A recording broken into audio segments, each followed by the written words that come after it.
In this video, let's now take a look at the first law of thermodynamics. First, let's talk about the concept of the internal energy U. The internal energy U of a system is defined as the sum of the kinetic energy and the potential energy of the particles comprising the system. So U is summation of all the kinetic energy plus the summation of all the potential energy of the particles of the system. In some ways, one can look at the internal energy as the total energy of the particles that's making up the system. The first law of thermodynamics tells us that the change in the total internal energy of the system, delta U, is just equal to Q minus W.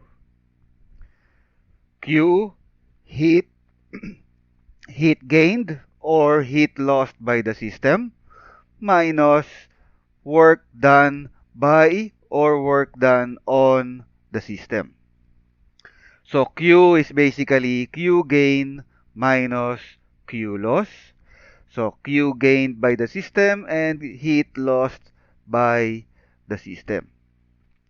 So Q gain, Q loss minus, meaning if the heat gained by the system is greater than the heat lost by the system, Q is positive.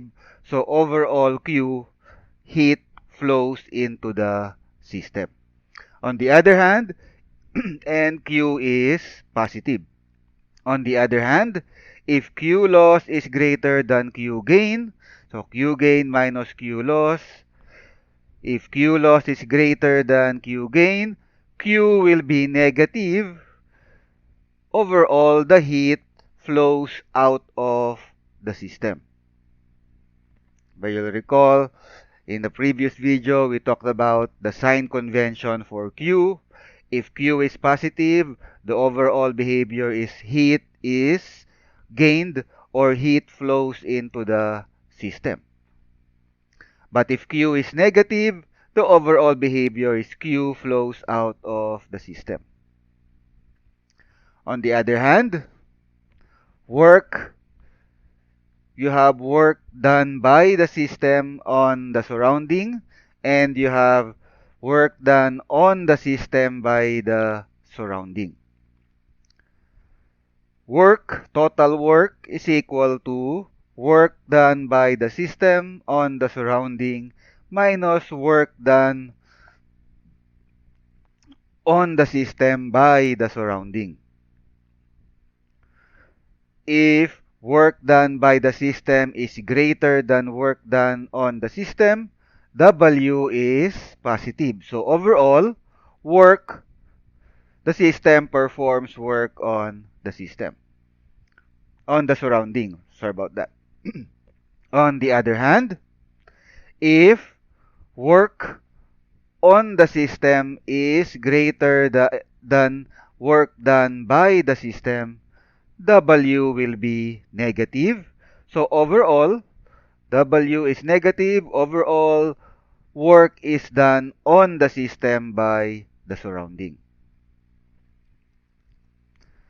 So again, first law of thermodynamics, the total internal energy may change when heat is added or removed, or when work is done by the system or on the system. Delta U is equal to Q minus W.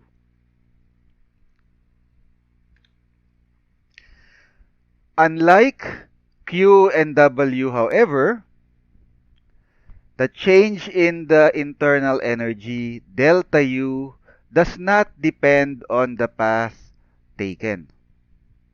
It doesn't matter if the path taken from initial state 1 to final state 2 is 142 or 132 or 12, the system will undergo the same change in internal energy. Delta U 132 is the same as delta U 142. It's the same as delta U 12. All you need to consider when talking about delta U is the initial state and the final state.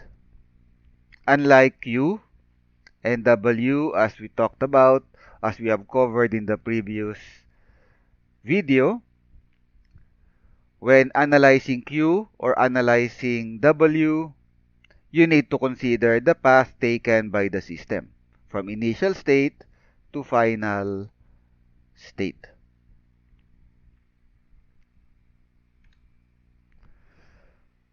There are a couple of special cases of the first law of thermodynamics.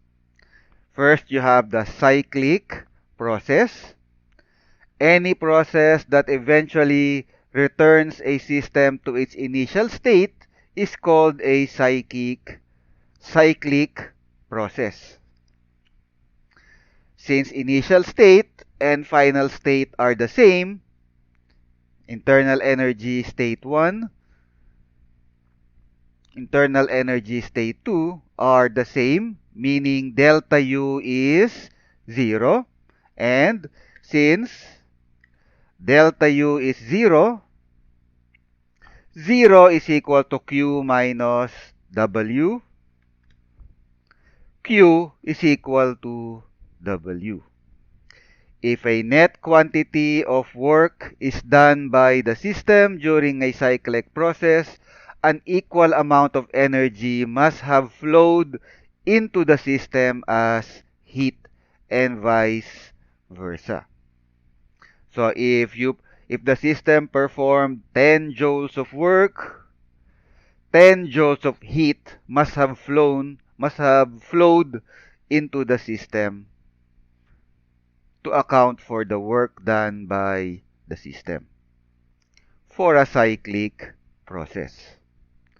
The other special case of the first law of thermodynamics is an isolated system.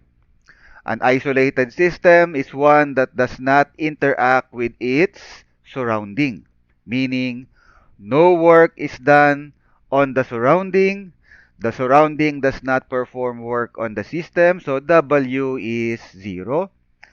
No heat flows into or out of the system.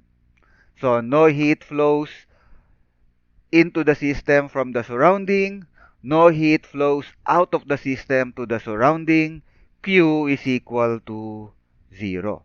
Since W and Q are 0, delta U, which is equal to Q minus W, 0 minus 0, delta Q is equal to 0. So if the problem tells you the system is isolated, automatically the delta U is 0. The internal energy of the system does not change.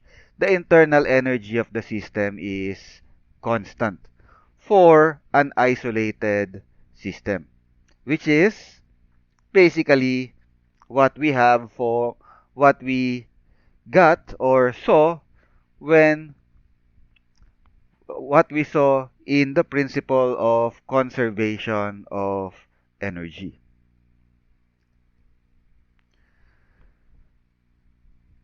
So that's it for now. In the next video, we'll look at the different thermodynamic processes that a system may experience or undergo. Thank you for watching.